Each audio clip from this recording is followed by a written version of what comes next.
बिहार विशेष police सशस्त्र police अधिनियम 2021, Bihar special armed police act 2021।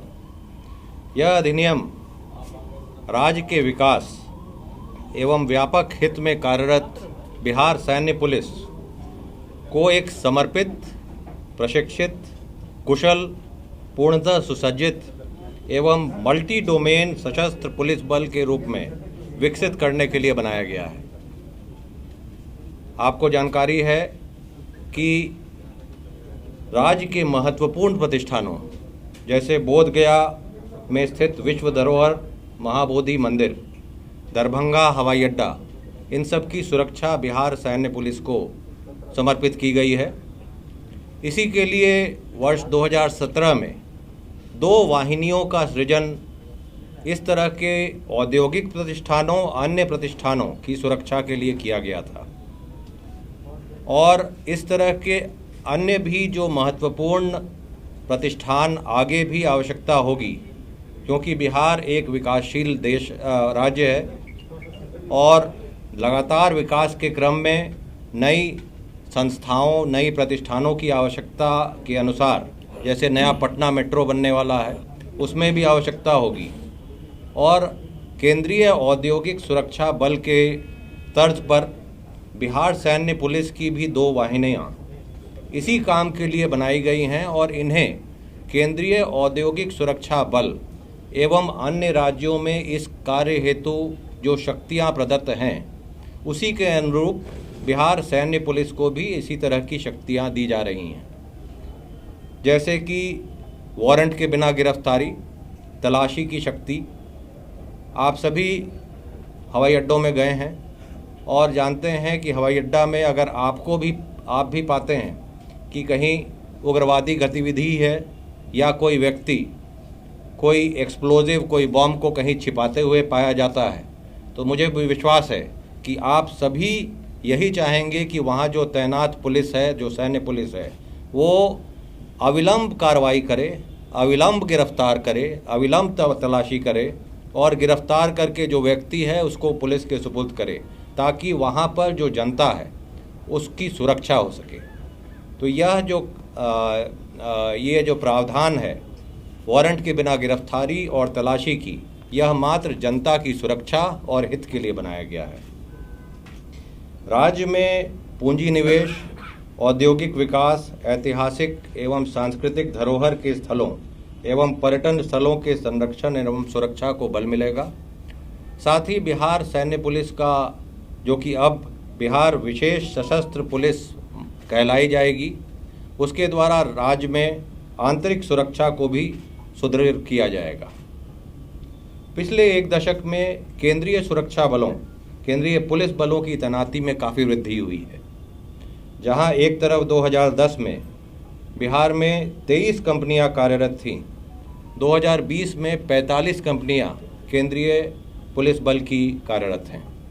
Bihar विशेष सशस्त्र पुलिस के माध्यम से एक तरफ अपनी केंद्रीय पुलिस बल पर निर्भरता को कम किया जाएगा, दूसरा यहाँ के लोगों को रोजगार का अवसर भी बढ़ेगा। बिहार एवं अन्य राज्यों में पूर्व से ही पुलिस व्यवस्था 2 भाग में विभक्त है। 1861 का पुलिस अधिनियम और 1892 बिहार पुलिस अधिनियम 1861 और 1892 में बंगाल मिलिट्री पुलिस अधिनियम के द्वारा दोनों शासित थे। जो थानों में कार्यरत पुलिस हैं और थे, वो पुलिस अधिनियम 1861 के द्वारा शासित थे और बिहार सैन्य पुलिस, बिहार एवं बंगाल सैन्य पुलिस, बंगाल मिलिट्री पुलिस, वो 1892 के अधिनियम द्वारा शासित था। 2007 में पुलिस अधिनियम जो बनाई गई, वो थानों में कार्यरत पुलिस के लिए पूरी तरह से सुदृढ़ करने के लिए बनाई गई और अभी जो अधिनियम 2021 में पारित की गई है, उसके माध्यम से बिहार सैन्य पुलिस, जो पुनः बिहार विशेष सशस्त्र पुलिस कहलाई जाएगी, उसे सुदृढ़ और अधिक अच्छे तरह से कार्य करने के लिए अधिनियम बनाई गई है। 1 शताब्दी से अपने सुविख्यात अस्तित्व के दौरान बिहार सैन्य पुलिस ने अपनी कार्य पद्धति, बटालियन आधारित संगठनात्मक ढांचे इत्यादि के आधार पर पृथक पहचान एवं कार्य संस्कृति विकसित की है, जिसके दृष्टिपत इसकी अलग पहचान बनाए रखना आवश्यक है। पश्चिम बंगाल एवं उड़ीसा राज्य, जिनकी सशस्त्र पुलिस पूर्व में बंगाल मिलिट्री पुलिस अधिनियम 1892 के अधीन शासित थी, आज भी अपनी सशस्त्र पुलिस को अलग अधिनियम के तहत शासित कर रहे हैं। इसी प्रकार उत्तर प्रदेश, राजस्थान, मध्य प्रदेश, महाराष्ट्र आदि राज्यों में भी सशस्त्र पुलिस बल के लिए अलग अधिनियम कार्यरत है। मैं इस अधिनियम के धारा 3(1) को पढ़ना चाहूँगा, जिसके अनुसार विशेष सशस्त्र पुलिस लोक व्यवस्था का संधारण, उग्रवाद से मुकाबला, विनिर्दिष्ट प्रतिष्ठानों की बेहतर संरक्षा एवं सुरक्षा इस तरह सुनिश्चित करेगी जैसा कि अधिसूचित हो, और साथ ही ऐसे अन्य कर्तव्यों का निर्वहन करेगी जो सरकार द्वारा अधिसूचित किया जाए। बिहार सैन्य पुलिस को बिहार विशेष सशस्त्र पुलिस के रूप में पुनर्नामांकन किया गया है। उसके कई कारण हैं। इसका एक कारण तो यह है कि राज्य सरकार द्वारा कई नए दायित्व इस सैन्य पुलिस को दिया गया है, और केंद्रीय सुरक्षा बल की तर्ज पर औद्योगिक सुरक्षा एवं धरोहरों की सुरक्षा भी इसे दी गई है, हवाई अड्डा की सुरक्षा दी गई है, और अन्य सभी राज्यों में भी यह सैन्य शब्द हटा दिया गया है। तो अब ये विशेष सशस्त्र पुलिस के नाम से ही जाना जाएगा, और जैसे अन्य राज्यों में भी है। इसका अधीक्षण, इस बल का अधीक्षण, समादेशन, प्रशासन पुलिस महानिदेशक के अधीन रहेगा, और यह प्रावधान बिहार राज्य में संचालित व्यवस्था एवं अन्य राज्यों के सशस्त्र पुलिस एवं केंद्रीय पुलिस के अनुरूप है। यह आज हम स्ट्रेस करना चाहेंगे कि इसमें जो प्रावधान किए गए हैं, इसके जो बल है, एक विशेष बल है जिसे विशेष ड्यूटी दी जाती है, उसे अपनी और जनता की सुरक्षा की ड्यूटी दी जाती है, और एक ट्रेंड और किसी भी समय कॉल अप करने लायक एक बल बनाई जा रही है। और इस तरह के बल जो कि विशेष सुरक्षा देती है, उसके लिए आंतरिक डिसिप्लिन के लिए भी विशेष प्रावधान किए गए हैं। सामान्य पुलिस से अधिक इसके कड़े डिसिप्लिन की प्रावधान किए गए हैं, परंतु उसकी आवश्यकता है, क्योंकि यह आवश्यकता उसकी ही नहीं है, हम सबकी है।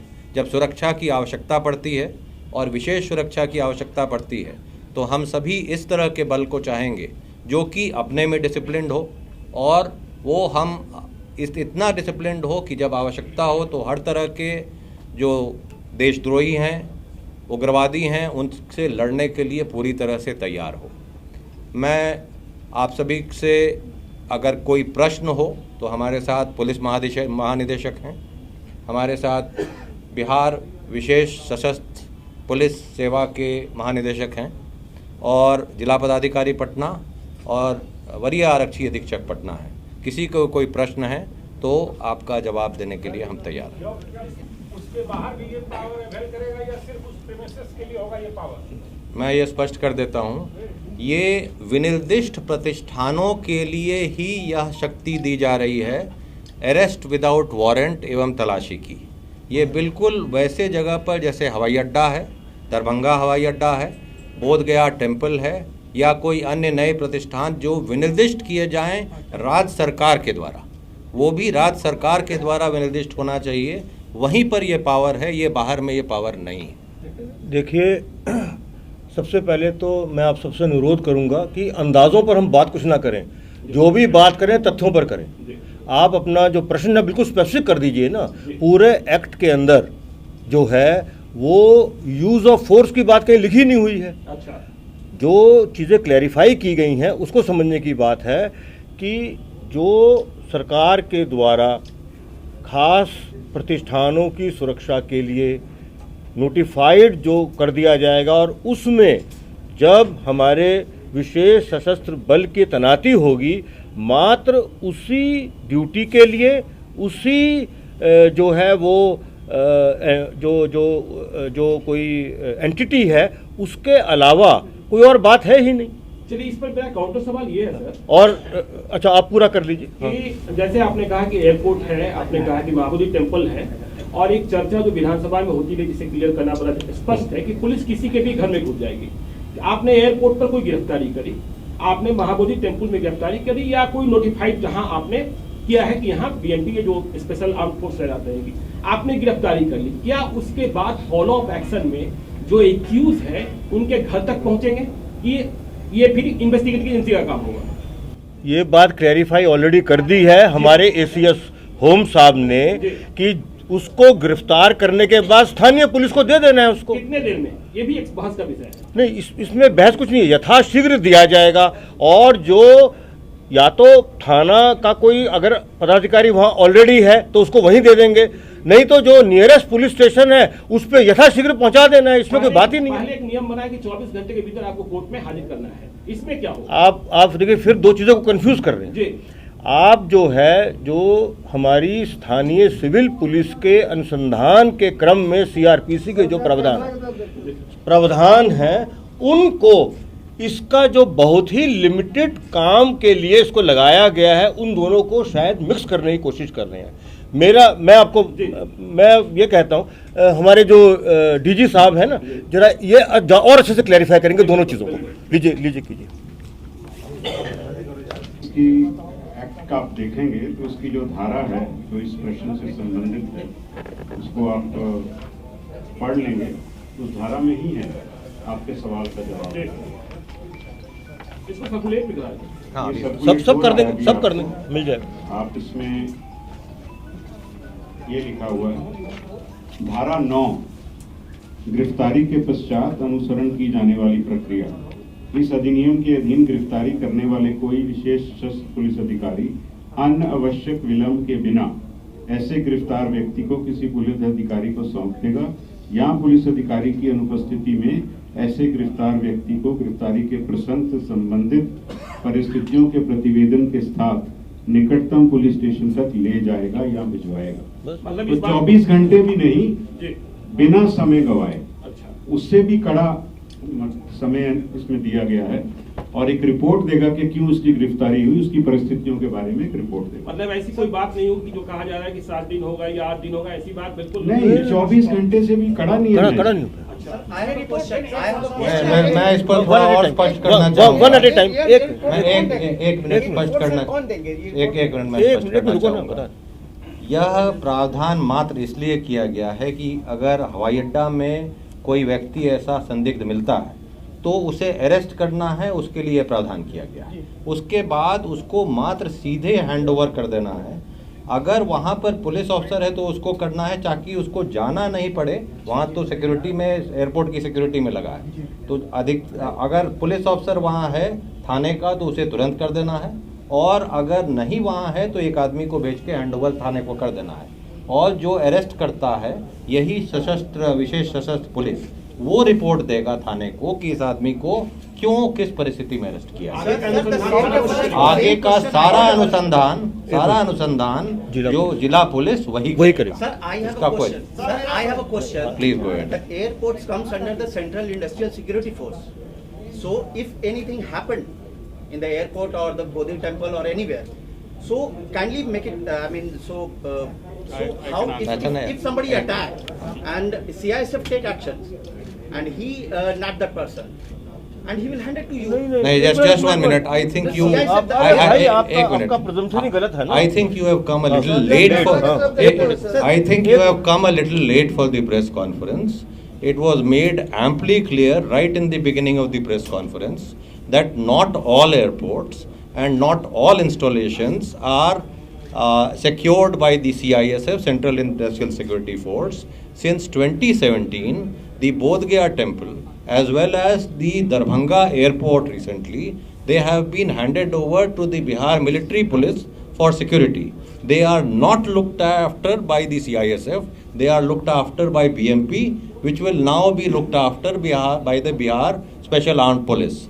And the powers with the Bihar Special Armed Police are absolutely on par with the powers that have been given to CISF under the Central Act. Exactly, sir. मेरा The question Patna है, airport इस comes under the CRPC CISF. अरे भाई आप दो नहीं होंगे ना। This will not apply to नहीं, Patna airport. अरे, This it will not apply to Patna airport. Yeah, This will only apply to the installations and locations where the state government by order defines that they will be secured by the Bihar Special Armed Police. Sir, my question to you is that CRPC, if any police officer or any government official commits any offence during the discharge of his duties, then the courts cannot take cognizance of it. लेकिन आपका section 15 कहता है कि किसी भी अपराध का संज्ञान पुलिस नहीं ले सकती, कोर्ट नहीं ले सकती है।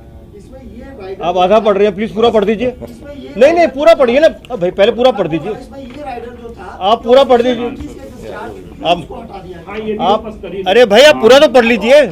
आप पूरा पढ़िए ना, आधी अधूरी बात क्यों कह रहे हैं? पूरा पढ़ दीजिए। तो आपका प्रश्न क्या है? 197 से आप धारा 15 है इस एक्ट में, तो आप उसके बारे में क्या क्लैरिफिकेशन चाहते हैं? मैं चाह रहा हूँ कि जैसे सीआरपीसी में लिखा है कि during discharge of his official duties, लेकिन आपके उसमें लिखा है कि किसी भी अपराध का संज्ञान, इसमें ये मेंशन ही नहीं है कि ऑफिशियल ड्यूटीज के दौरान अगर वो ऑफेंस क्रिएट करता है then the courts can not take cognizance of. So आप बहुत टेक्निकल जा रहे हैं, पर फिर भी पहले तो आप समझ लीजिए धारा 15 है क्या और उसके साथ जुड़ी हुई धारा 14 क्या है, उनको जोड़ के पढ़िए तो आपको स्थिति स्पष्ट हो जाएगी। धारा 15 केवल इस अधिनियम के तहत अपराधों और उससे दंड से बात करती, उसके बारे में बात करती है, अन्य अपराध के बारे में बात नहीं करती है। वो ये कह रहा है अधिनियम कि अगर इस अधिनियम के तहत कोई सशस्त्र पुलिस अधिकारी दंड अपराध करता है तो ऐसे मामले में जो कोर्ट है वो संज्ञान तभी लेगा जबकि राज्य सरकार द्वारा अधिकृत पदाधिकारी रिपोर्ट देगा और उसकी प्रीवियस सैंक्शन होगी। ठीक है, ये क्यों ऐसा अधिनियम बनाया गया? इसलिए कि इस अधिनियम के तहत जो अपराध हैं वो घोर अनुशासनहीनता या इनसबऑर्डिनेशन या सेडिशन, म्यूटनी से संबंधित हैं।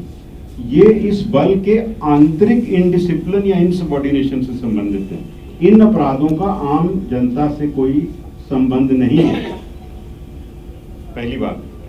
दूसरी बात, अगर आप धारा 14 पढ़िए, 14 बड़ा स्पष्ट करता है कि इस अधिनियम के तहत किसी भी सशस्त्र पुलिस अधिकारी को कोई संरक्षण प्राप्त नहीं है अगर वो किसी अन्य अधिनियम जैसे आईपीसी वगैरह में अपराध करता है।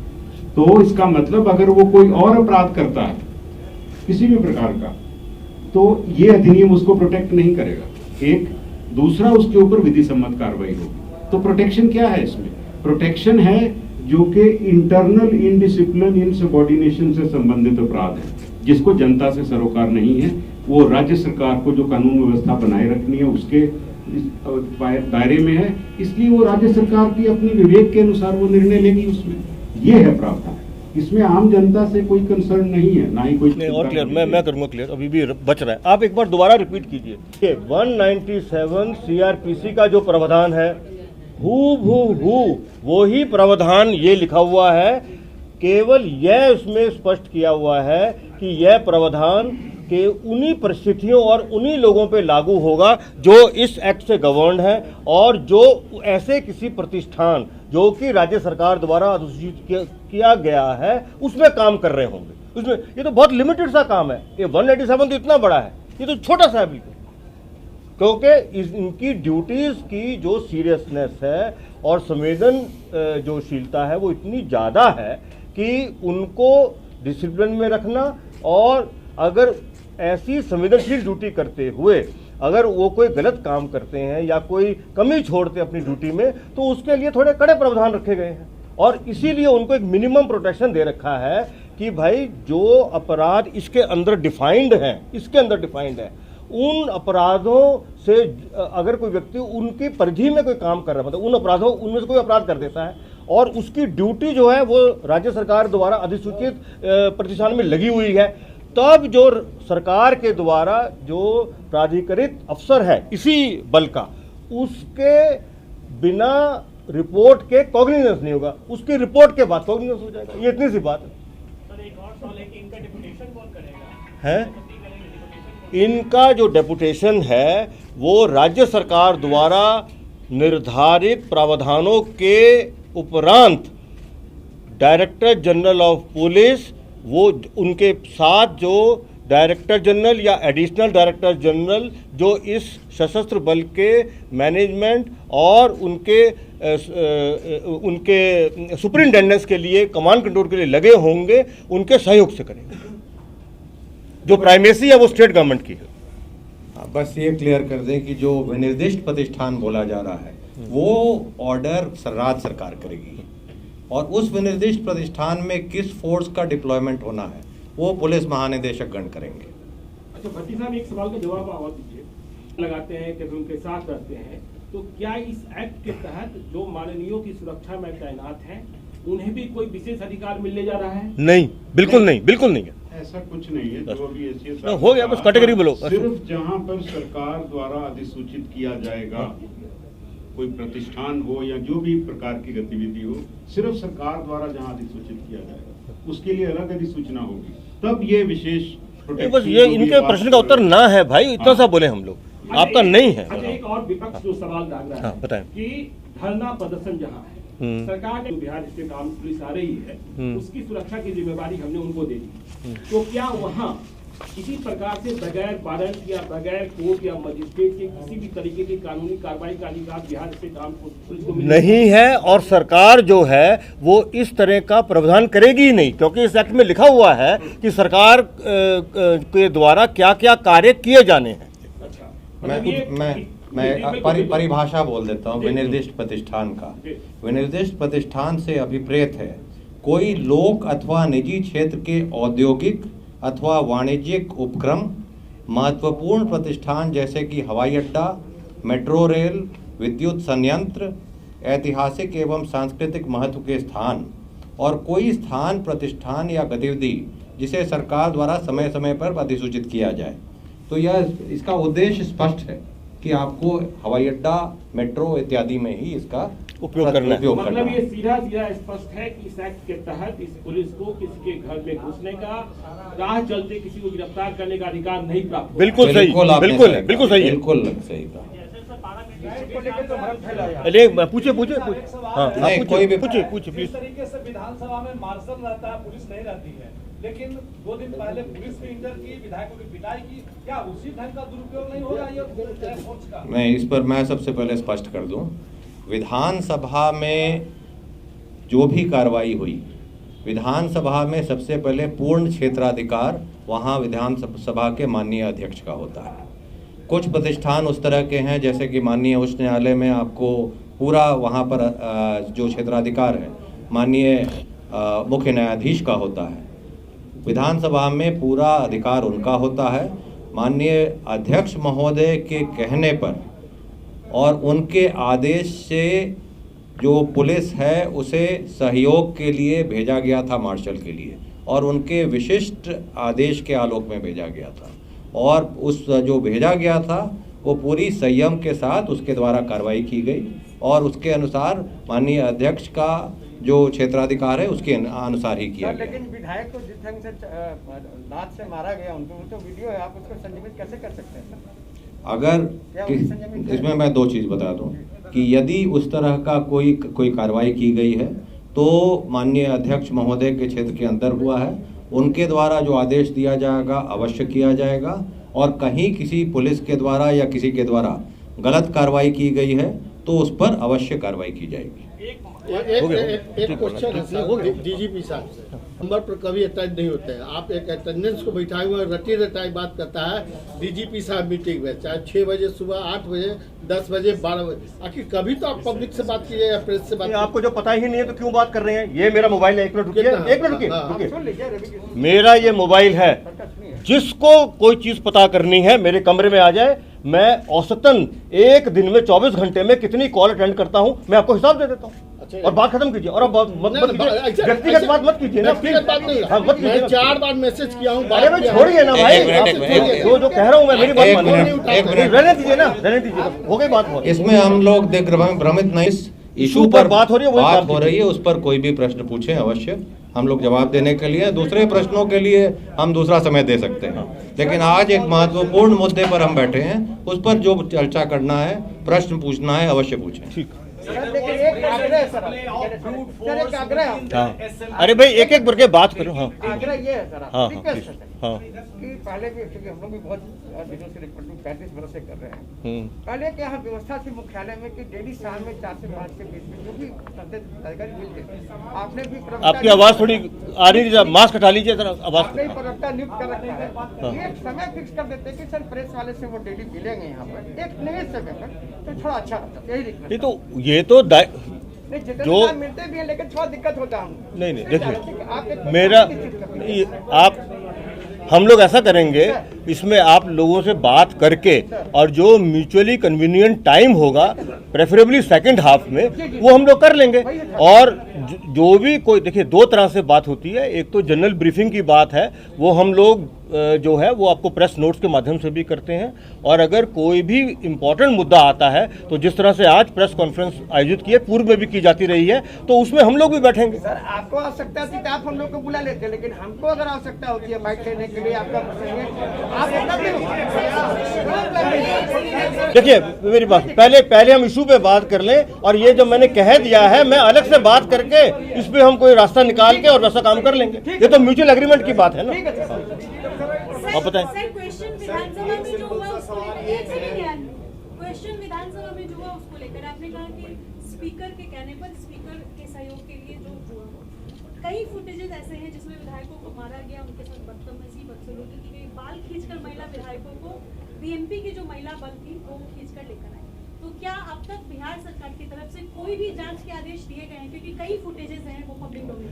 इस बात का उत्तर एसीएस होम साहब के द्वारा बिल्कुल कैटेगरिकल तरीके से दे दिया गया है, और मैं उनकी इस बात से पूरी तरह सहमत हूं, और जैसा उन्होंने कहा है हम लोग बिल्कुल वैसी ही कार्रवाई करेंगे। विधानसभा के अंतर्गत अगर जांच का भी आदेश होना है तो माननीय अध्यक्ष महोदय का ही होना है, और उसके जांच के अनुसार जो फलाफल होगा, मैं फिर रिपीट करता हूं, जांच के अनुसार, उनके आदेश के अनुसार जो भी जांच होता है, उनके जो क्षेत्राधिकार में जो भी कार्रवाई पर जांच उनके द्वारा कराया जाता है, किसी के द्वारा गलती की गई है, पाई जाती है, तो उस पर कार्रवाई अवश्य होगी। मैं बस इतना ही कहूंगा कि गिरफ्तारी 100% होगी, और जो कायदे कानून सब पर लागू है उन पर भी लागू किया जाएगा। मैं को ये जो आप अपनी कहानी सुना रहे दबाव है, दबाव का क्या मतलब है? इस पे भी 10 तरह के सवाल हो चुके हैं। जब मैं कह रहा हूं तो थोड़ा समय दीजिएगा ना। हर केस में कार्रवाई हुई है ना अच्छे से? आप तो हर 24 घंटे में अधीर हो जाते हैं। एफआईआर होती नहीं कि सर गिरफ्तारी। तो मेरी बात सुनिए ना, देखो आप भी जिम्मेदार हैं, हम लोग भी जिम्मेदार हैं। अगर मैं कह रहा हूं, मैं बहुत सोच समझ के कह रहा हूं।